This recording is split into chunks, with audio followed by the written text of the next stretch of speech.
اعوذ بالله من الشیطان اللعین الرجیم. بسم الله الرحمن الرحیم.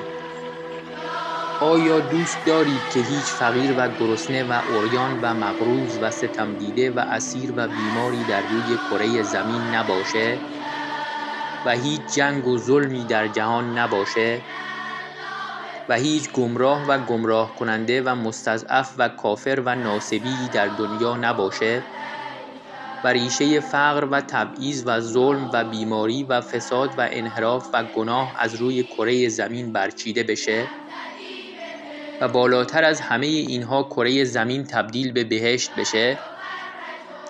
تنها راه چاره برای تحقق این امر ظهور امام عصر عجل الله تعالی فرجه الشریفه و یکی از راه‌های نزدیکتر کردن ظهور احیای امر یا نشر علوم یا احادیث شریفه اهل بیت علیهم السلامه تا جهانیان با آشنایی با اهل بیت علیهم السلام و کلام شریفشون هرچه بیشتر شیعه بشن و تعداد یاران امام عصر عجل الله تعالی فرجه الشریف و دعا کنندگان جهت ظهور بیشتر بشه.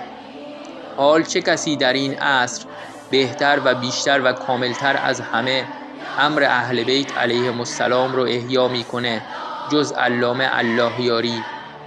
پس کمک به علامه الله یاری یعنی کمک به امام عصر عجل الله تعالی فرجه الشریف و نزدیکتر کردن ظهور. تا حالا بهش کمک کردی؟